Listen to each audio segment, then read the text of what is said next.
Hello friends! This fall, Apple's going to kick off a new release of their iPhone, and so what's going to happen is a lot of people are going to be getting new cell phones and new cell phone plans. So this week, if you give me 5 minutes, I'll give you 5 things you need to ask the next time you upgrade your smartphone and cell phone plan.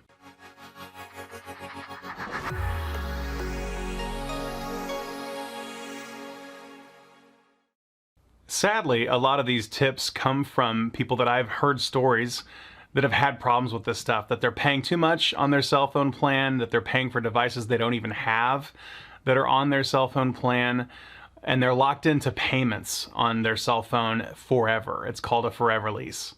So the first thing that you would want to ask when upgrading your smartphone is, are there monthly plans that give you the same features that you currently have but cost you less? So point 1 is dig into what the currently offered plans are, because there's a very good chance you can get a lot more for less.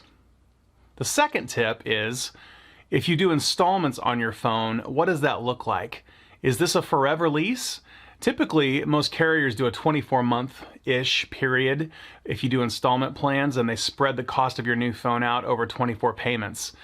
It used to be that it would be a forever lease, and at the end of the 24 payments, you would have to call in and finish paying off the phone proactively. Otherwise, they kept charging you month to month to month. I know people that have gone 4 years paying on a phone and still having to owe $160 to get out of that lease at the end of 4 years. So definitely dig into the installment plans, and if there is any kind of thing you have to do at the end of the lease period or installment period, make a note on your calendar to remind you to dig into that so that you're not paying dollars you don't need to be paying. The third thing you need to think about is what's going to happen with the data on your old phone. Typically, people are using Gmail or Office 365, so there's a very good chance that your email and contacts and all those things are going to be in the cloud with that provider. So the next time you set up a new phone and put in your username and password for Google or Office 365, all of those things will sync back to your phone. But photos are one of those things that might make a lot of sense for you to make a backup of those. Simply plug your phone into your computer, it'll recognize it as an external hard drive, and you can then copy all the photos from your phone, whether it's an Android or an iOS device, to your local machine, just to make sure you get all those photos. Because one of the things that they're going to do when you turn in your phone is wipe it. So you definitely want to make sure you get a copy of your photos before you go to the store to talk about new phones and new cell phone plans.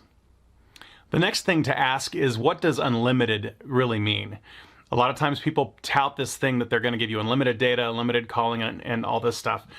But the reality is you have to look at the finer print. I know some of the unlimited plans literally cap you at 5 gigs. A lot of people, typical use, aren't going to hit that cap. If you're a heavy data user because you use YouTube and Netflix while you're on the go, then you could easily hit that 5 gigabyte limit.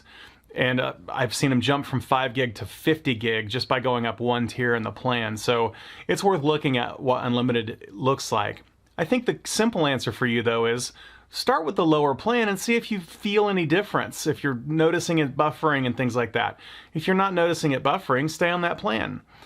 But if you do see it buffering, you might need to upgrade your plan.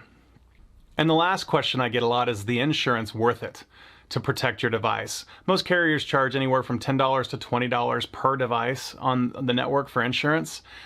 And I think the simple answer is, if you think you're going to drop your phone, or if you found yourself to be klutzy at times, absolutely get the insurance. If you have never really dropped your phone before, and you definitely want to have a case and screen protector on the thing anyway, if you've never dropped your phone very hard and it's been years that you've been using a smartphone, maybe you don't need to pay the $240 a year for insurance, $200 a year for insurance, and just see if you get by without it. But if you're worried about it, obviously get the insurance. Well, I hope that was helpful. We're getting to that point where everybody's going to be thinking about new smartphones towards the end of this year. And it's time to look at your cell phone plan, and it's time to look at that smartphone. And hey, even if you're not going to get a new phone, it's probably worth looking at your current plan, or at least calling in and seeing if an upgrade's available that gets you a lot more service for less money. Because I've seen that a lot. The carriers are competing a lot right now. Thanks for watching the video. I hope you're having a great week. Please like and subscribe on YouTube if you're willing, and I'll see you next week.